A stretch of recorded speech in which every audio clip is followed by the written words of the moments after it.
سلام على عباده الذين اصطفى أما بعد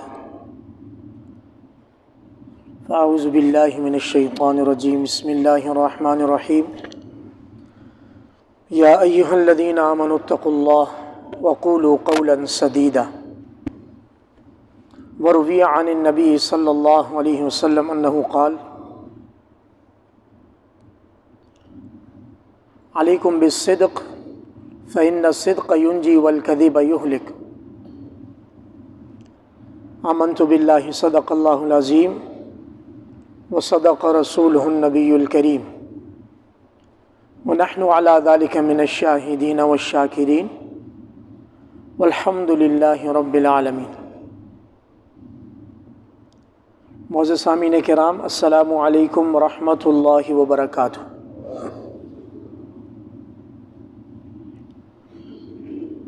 میں نے ایک عدد آیت مبارکہ اور نبی کریم صلی اللہ علیہ وسلم کے فرامین میں سے ایک عدد مبارک ارشاد آپ کے سامنے پڑھا ہے، جو کہ متعلق ہے مسلمان کی سچائی اور دیانتداری سے متعلق۔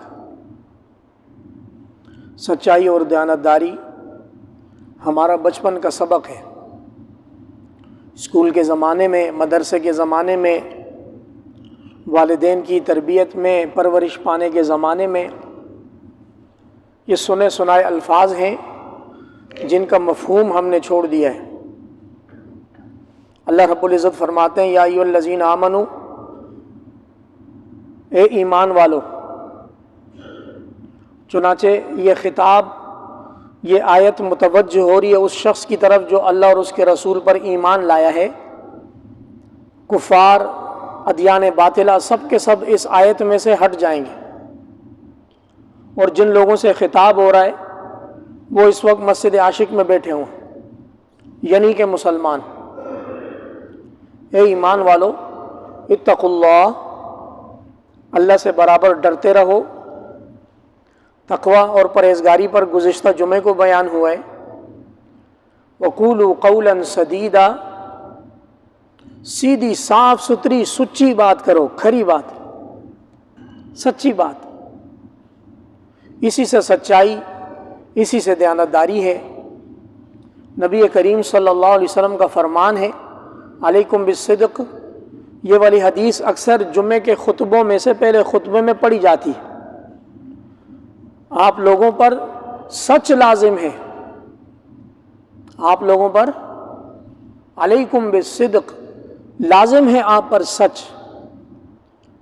وجہ کیا ہے؟ فإن الصدق ينجي، سچ نجات کا سبب بنے گا، والکذب یہلک، اور جھوٹ ہلاک کر دے گا۔ پھر اس کے بعد آگے مقولہ ہے، مشہور ہوتا ہے، قل الحق وإن كان مرا ولو كان على نفسك، سچ بولو اگرچہ وہ کڑوا ہوتا ہے اور چہ جائے کہ وہ آپ کے خلاف ہی کیوں نہ ہو۔ سچائی کی تعریف یہ ہے کہ منہ سے نکلنے والی بات، پیش آنے والے واقعے یا کسی بھی ایکٹیویٹی یا کوئی بھی کام کرنے جا رہے ہیں، بات اور کام میں مطابقت ہو، یا کسی خبر کی آپ اطلاع دے رہے ہیں تو وہ خبر 100% سچی ہو، اس کو سچ بولا جاتا ہے۔ کوئی معاملہ پیش آیا، اب آپ اس کے بارے میں اطلاع دے رہے ہیں تو اس میں جھوٹ کا بالکل شائبہ بھی نہ ہو، کوئی چیز ملاوٹ بھی نہ ہو۔ اور آج کل تو بہت آسان ہے، کوئی بات یہاں پیش آتی ہے، 4 کلومیٹر دور جانے تک اس میں اتنی چیزیں شامل ہو جاتی ہیں کہ اصل بات غائب ہو جاتی ہے۔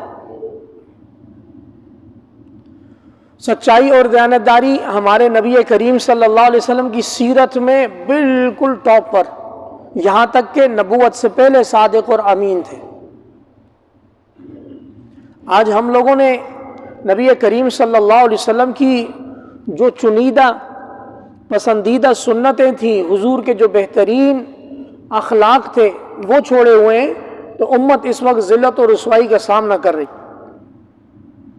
آپس میں بھی، غیروں کے ساتھ بھی۔ جناب عبداللہ ابن سلام رضی اللہ تعالیٰ عنہ یہ مدینہ منورہ میں رہائش پذیر جو یہود تھے یہ ان کے سب سے بڑے عالم تھے، گرینڈ عالم تھے ان کے۔ نبی کریم صلی اللہ علیہ وسلم جب مدینہ منورہ تشریف لائے تو یہ اپنے کسی کام میں مصروف تھے، ان کے کان لگے ہوئے تھے کہ نبی آخر زمان مدینہ آئیں گے۔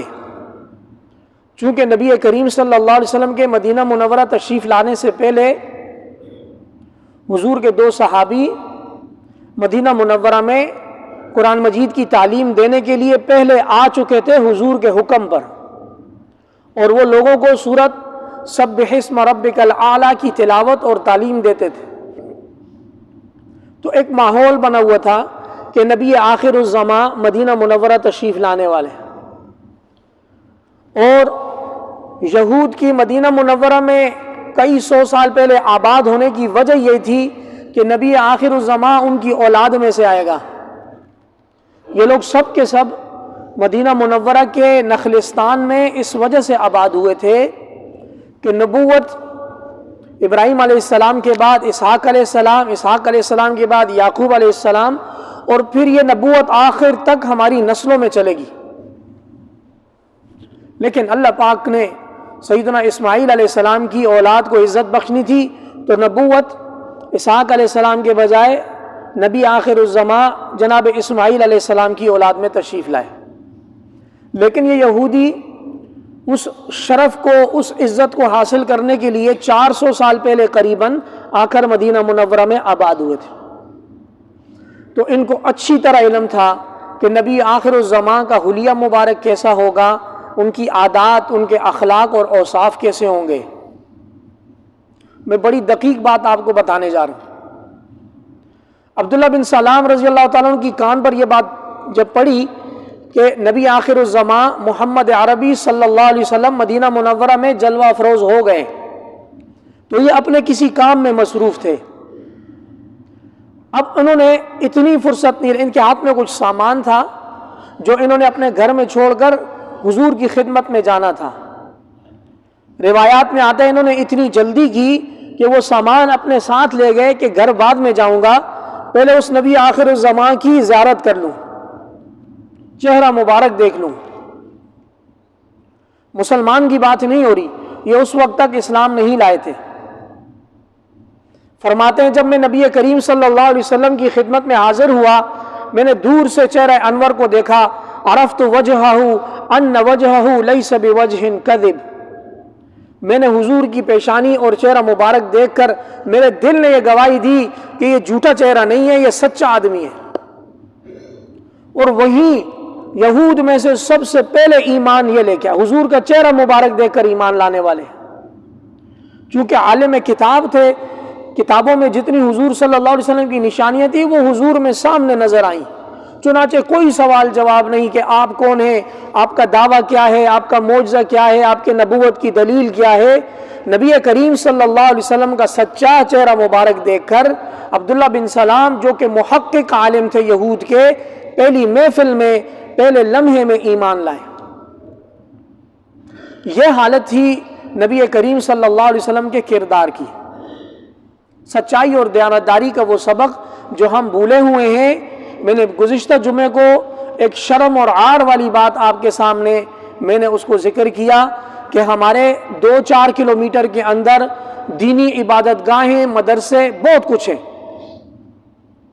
کافی مقدار میں ہیں، یہاں تک کہ اب بڑے علماء بولتے ہیں کہ اب مزید مدارس کھولنے کی ضرورت نہیں ہے، اب آپ اسلامی تربیت گاہیں کھولیں، چاہے وہ اسکول ہو، کالج ہو، یونیورسٹی ہو، اس کے اندر اسلام کی تربیت دی جائے۔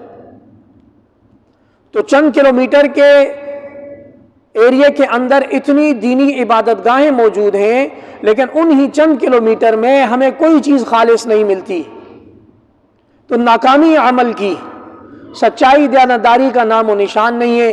یہاں تک کہ ہمیں کسی ادارے میں کام پڑ جائے تو واللہ ہم بولتے ہیں میرا اس ادارے میں کام ہے، آپ کا کوئی جان پہچان والا ہے وہاں؟ یہ اخلاقی تنزلی ہے ہماری، یہ ذلت کی رسوائی کی گھاٹیاں ہیں ہم سب کی، چاہے ہم امام ہوں یا ہم بہت بڑے بزنس مین ہوں۔ کسی نے ہمارے ہاتھ نہیں باندھے ہوئے کہ آپ بددیانتی کریں گے، آپ نے جھوٹ سے کام چلانا ہے، آپ نے ملاوٹ کرنی ہے، آپ نے صحیح مال کسی کو نہیں دینا،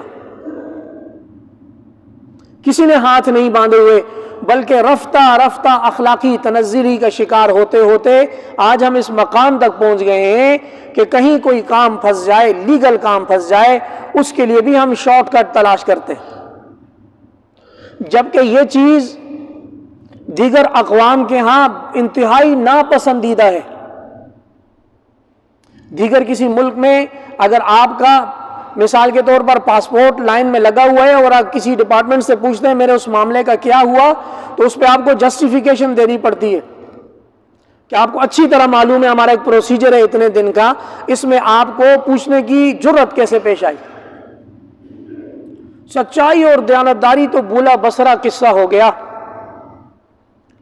جبکہ نبی کریم صلی اللہ علیہ وسلم کا فرمان ہے الصدق ینجی والکذب یہلک، سچائی نجات دیتی ہے اور جھوٹ ہلاک کرتا ہے۔ اپنی زندگیوں میں سچائی اور دیانتداری کو ٹٹول رہے ہیں کہ ہم کہاں کھڑے ہیں۔ دیکھیں نبی کریم صلی اللہ علیہ وسلم نے مکہ مکرمہ کی زندگی میں 13 سال بہت کٹھن گزارے ہیں۔ ابو سفیان ایمان نہیں لائے تھے اور روم میں ایک تجارتی قافلے کے ساتھ شاہ روم ہرقل کے دربار میں تھے، تو شاہ روم نے پوچھا کہ تمہارے ہاں ایک معاملہ پیش آیا ہوا ہے، ایک محمد عربی نام کا آدمی ہے اور وہ نبوت کا دعویٰ کرتا ہے، ابو سفیان ذرا مجھے اس کی نشانیاں بتاؤ، اس کی پیروی کرنے والے غریب غربا ہیں یا امیر امراء ہیں؟ تو ابو سفیان نے جواب دیا غریب غربا ہماری قوم میں انتہائی نچلا طبقہ جن کو ہم بڑی بری نگاہ سے دیکھتے ہیں وہ سب کے سب اس کے ماننے والے ہیں۔ تو ہرقل روم سلطنت کا بڑا بندہ تھا، اس کے پاس بڑی معلومات تھیں، اس نے کہا ابو سفیان اگر آپ سچ بول رہے ہیں تو ایک دن اس کا دین غلبہ پائے گا، جو دین غریبوں سے چلتا ہے وہ امیروں کو اپنی لپیٹ میں لیتا ہے۔ میرا دوسرا سوال یہ ہے کہ آپ کے درمیان میں وہ بندہ کیسے حسب نسب کا ہے؟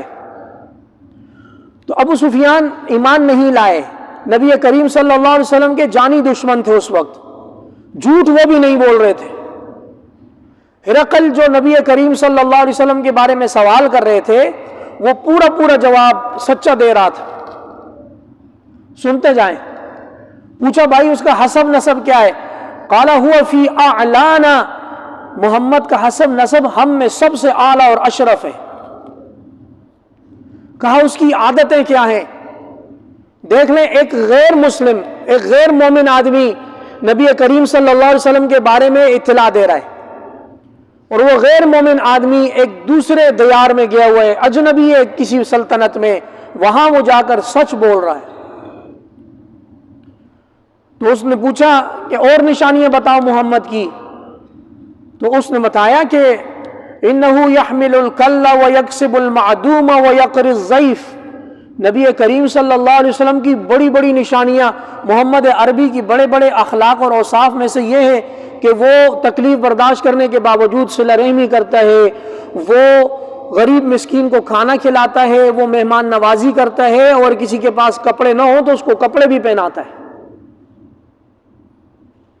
سچ بولنے سے جان نہیں جاتی، سچ بولنے سے انسان اللہ کے دربار میں ایک قیمت پاتا ہے۔